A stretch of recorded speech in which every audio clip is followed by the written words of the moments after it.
Hello everyone, I'm Joshua Gillespie and welcome back to the Muppets 2015 vlogs brought to you by Piggy Water.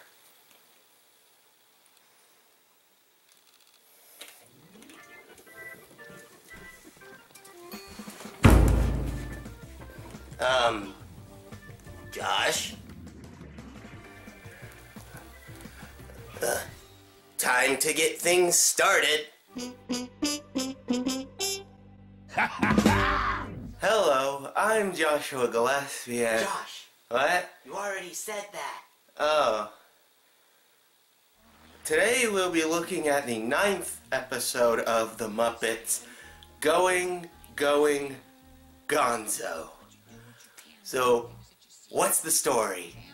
After a near-death experience, Gonzo wants to get back to being a daredevil and attempt a cannon stunt that he had bailed out on due to nerves. Kermit decides to help out his friend and even books Dave Grohl to play Learn to Fly during this cannonball stunt. But once everything starts to come together, Gonzo becomes nervous, but he doesn't want to disappoint his friends. I mean, you're doing this for all of us who don't get to live out our dreams. I always wanted to be a Chicago Bear. I didn't know you played football. Oh, I didn't. I just wanted to live in Chicago. Good food, good people, no pressure on the body image. Thankfully, he has one friend who understands. The second story is, again, about Scooter. It's just a Scooter palooza these past few episodes. After Gonzo's near-death experience, Scooter feels as though his life was spared. What is my purpose? Well, based on that story, it is not telling stories. And because of this, he decides to start living his life on the edge by getting some help from the Electric Man. Well, here's what you do. Leave home at the rapacious age of 14. Yep. And make your way down to Tupelo, Mississippi. There you'll find a voodoo princess named Tiana, who'll give you a gold tooth and lessons in the rhythms of love. So, what did I think of this episode? Well, I guess it's time for the new episode of The Muppets. The last one was so good. Well, at least I'm not going to regret already using my no complaints card. Oh, son of a... Uh-oh. This episode is, without a doubt, my favorite so far.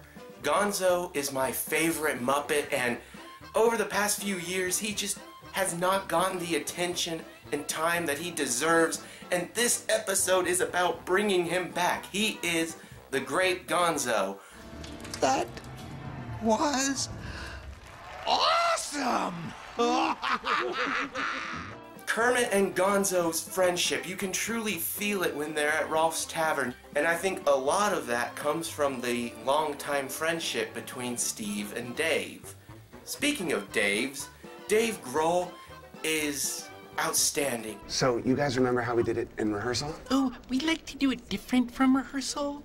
Okay, well then why did we even rehearse? Oh, because if we don't rehearse, then there's nothing to do it different from. You know what, actually, I dig that. For sure.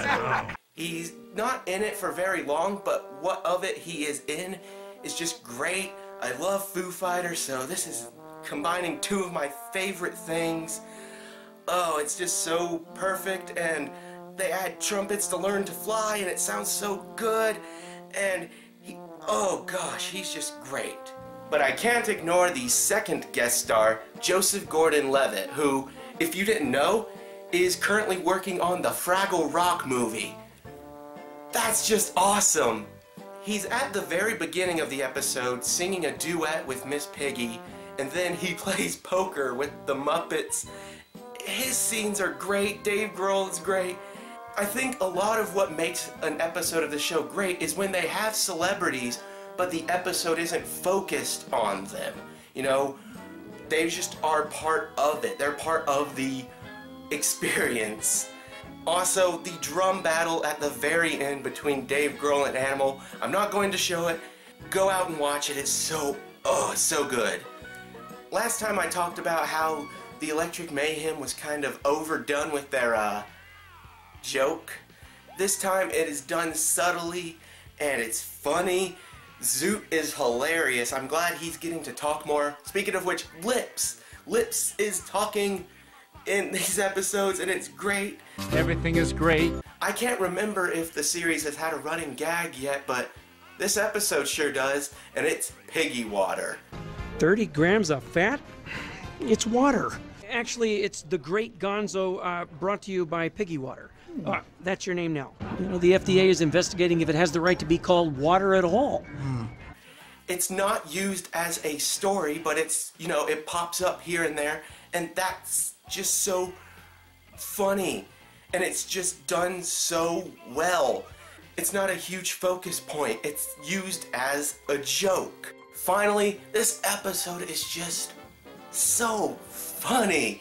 There are so many great lines. Every scene, I was laughing. So, oh gosh.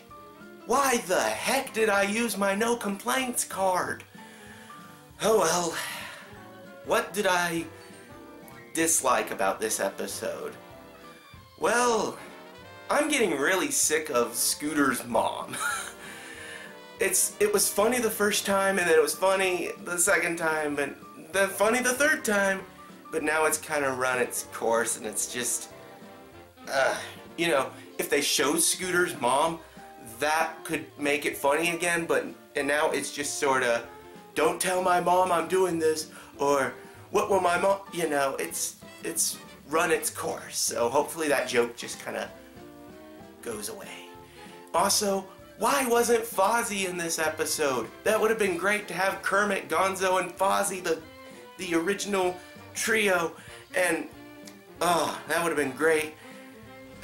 To me, these are just little nitpicks. This is a phenomenal episode. It's the best episode so far. It's my favorite episode. Whew, man. I was so worried after last time that it was gonna be a disaster, but man, they went from 0 to 11, and gosh. And next week is a Christmas episode, so that's awesome. And oh man, this episode just boosted my spirits, and you should check it out. Thank you for watching. All I ask is that when you hit the wall and explode, you do not curse.